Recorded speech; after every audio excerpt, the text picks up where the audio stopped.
দর্শক দেখুন, এটা আমাকে ফরওয়ার্ড করা হয়েছে, দেখতেই পাচ্ছেন। এখন আমি আপনাদের সামনে এটা একটু পড়ে শোনাবো যে ঠিক কি লেখা হয়েছে। দেখুন, আমি এসএসকেএম এ জব করি। এই রণজয় সাহা হাউস স্টাফকে সবাই ভয় পেত, সবাই বলতো ডিরেক্টর স্যারও নাকি ওকে ভয় পায়। একবার একজন নার্সিং স্টাফ উপর হামলা করতে দলবল নিয়ে চলে এসেছিল ও। ওই নার্স অন্য হাসপাতালের একজন ডাক্তার, যাকে আমরা চিনি না, তাকে পেশেন্টের হিস্ট্রি শিট দেখতে মানা করেছিল। সেটাই আইন। তাই ও হামলা করেছিল আর মেয়েটাকে ওয়ার্ড থেকে সরিয়ে দিতে বাধ্য করেছিল। আমাদের নার্সিং সুপারিনটেন্ডেন্ট নিজেই তৃণমূল আর মমতা ব্যানার্জির ধামাধরা। উনি রিটায়ারমেন্টের পরও 2 বছর ধরে এক্সটেনশনে আছেন আর একটা প্যারালাল লবি করে স্টাফদের উপর অত্যাচার চালাচ্ছেন। উনি আমাদের নাইট এক্সচেঞ্জ করতে দিচ্ছেন না। আমার যদি 1, 2, 3 তারিখ নাইট থাকে,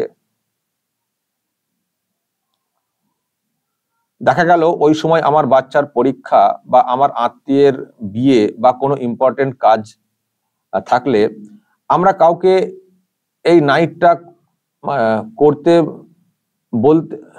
করতে বলে তার নাইটটা আমি করে নিতাম।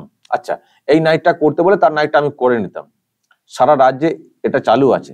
একমাত্র এসএসকেএম হাসপাতালে এটা 2 বছর বন্ধ। অর্থাৎ আমাকে নাইট অ্যাবসেন্ট করতে বাধ্য করা হলো। আর সেই কারণে আমাদের পানিশমেন্ট হিসেবে একটা নাইট অফের কারণে 2টো নাইট করে দিতে হবে। আমি যদি এক সেট মানে 3টে নাইট অ্যাবসেন্ট করি, আমাকে 6টা নাইট করে দিতে হবে। এরা এত অমানবিক যে আমরা অসুস্থ হলে হাসপাতালে ভর্তি থাকলেও, করোনা ডিউটি করার পরে করোনা আক্রান্ত হলেও আমাদের ওই পিরিয়ডে কটা নাইট হতো সেই হিসেব করে সেটা ফিরে এসে করে দিতে হবে। ইচ্ছে মতো ছুটি কাটছেন ওনারা, ডিএনএস এর দল, মানে ডেপুটি সুপার, যেটা বুঝতে পারছি। কারো হয়তো চুল একটু ক্লিপের বাইরে এসে গেছে, তার ছুটি কাটা হলো। কেউ হয়তো নেল পালিশ পরে নেমে গেছে ডিউটিতে, ছুটি কাটা। কারো কানের দুল একটু বড়, কারো আংটি খুলতে ভুলে গেছে, তার ছুটি কাটা। বুদ্ধদেব বাবু মারা যাওয়ার পরে যে ছুটি ডিক্লেয়ার হয়েছে, জামাই ষষ্ঠীর ছুটি ডিক্লেয়ার হলেও ওরা ঠিক করেন দেবেন কি দেবেন না। ওদের ব্যবহার আমাদের সাথে অনেকটা মনিবের সাথে কাজের মাসির মতো। এভাবে মেন্টাল টর্চার চলছে।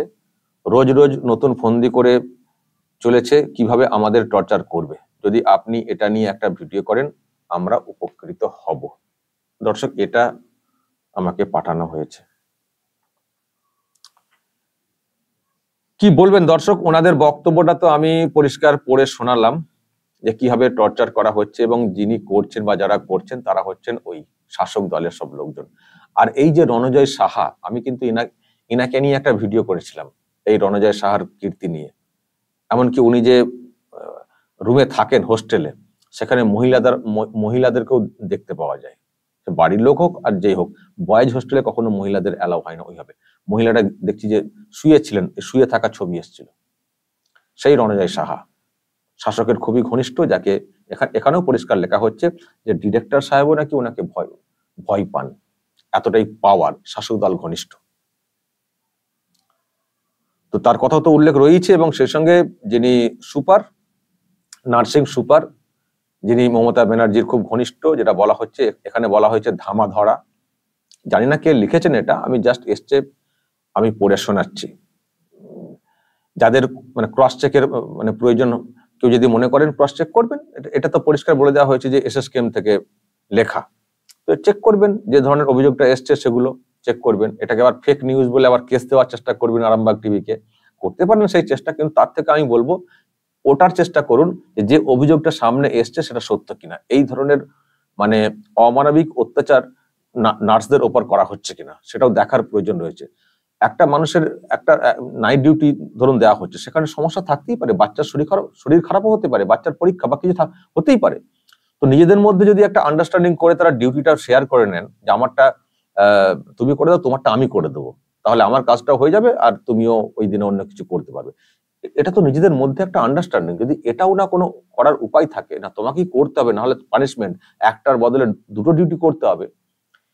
আমি জানি না, নার্সিং ডিউটি খুবই মানে একটা এমার্জেন্সি সার্ভিস, এখানে গ্যাপ রাখা যায় না, কিন্তু প্রত্যেকটা মানুষের তো একটা এমার্জেন্সি ব্যাপার থাকতে পারে। প্রত্যেকটা মানুষের যদি কোনো কারণে মানে কামাই করে ফেলেন, তাহলে কি মানে তাকে ডবল ডিউটি করতে হবে? এবং উনি বলেছেন, যিনি লিখেছেন এটা, যে রাজ্যের অন্যত্র নাকি এইরকম চালু আছে, শুধুমাত্র এসএসকেএম এ চালু নেই। যদি অন্যত্র চালু থাকে, যদি সেটা সরকার মেনে নিতে পারে, মেডিকেল কলেজ বা হাসপাতাল যদি সেগুলোকে মেনে নিতে পারে, তাহলে এখানে কেন সেটা হবে না? খুব ন্যায়সঙ্গত প্রশ্ন। আমার জানা নেই এই ডিউটি সিস্টেমটা কি, কিন্তু এখানে যেটা বলা হচ্ছে, যদি একটা কামাই করো তাহলে দুটো ডিউটি করতে হবে, আর নানান কারণ দেখিয়ে ছুটি কাটা।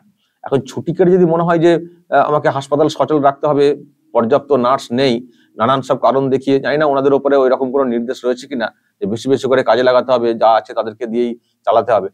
যদি এইভাবে হয় তাহলে এটা সত্যি একটা অমানবিক অত্যাচার। তারাও তো মানুষ, তাদেরও তো সংসার ধর্ম রয়েছে, তাই না? তাদের মন মানসিকতা ভালো থাকলে তবেই তো পরিষেবাটা ঠিক মতো করতে পারেন, মন দিয়ে করতে পারবেন, তাদের ব্যবহারও সেই রকম হবে। আর যদি মানে অমানবিক অত্যাচার হয়, তখন তো তাদের মনটাও তো খিজলে যাবে। তখন তারাই বা কি করে মনোযোগ দিয়ে, মনোসংযোগ দিয়ে বা সেই মমতা দিয়ে তারা কি করে কাজটা করবেন? তারাও তো মানুষ, তাদের তো মন মানসিকতা আছে। আমি জানি না এই অভিযোগ কতটা সত্য কতটা মিথ্যা। যেহেতু আমার কাছে এসছে ফরওয়ার্ড হয়ে, আমার মনে হয় এটা ভাইরালও হয়েছে কোথাও একটা, আমার কাছে ফরওয়ার্ড হয়ে এসছে। তো যিনি বা যে, আমি জানি না কাকে প্রথম পাঠানো হয়েছিল, আমার কাছে এসছে। এখানে যেহেতু বলা হচ্ছে যে এটা নিয়ে একটা ভিডিও করবেন, আমরা উপকৃত হব, আমি মনে করেছি যে ঘুরে ফিরে আমার কাছে এলেও আমার একটা কোথাও দায়িত্বের মধ্যে পড়ে, যেহেতু ভিডিও করার কথা বলেছেন, ভিডিও করলে যদি ওনাদের সমস্যার সমাধানটা হয়, তো সেই জন্য আমি দর্শক এটা ভিডিও করলাম, এই বার্তা তুলে ধরে। যদি এটা নিয়ে আপনাদের কিছু বলার থাকে আপনারা বলবেন। আর আবারও বলছি, যারা ওই ফেক খবর অমক তমক বলে যারা আরামবাগ টিভিকে কেস দেওয়ার চিন্তা ভাবনা করছেন, সে আমরা সামলাবো হাইকোর্টে গিয়ে।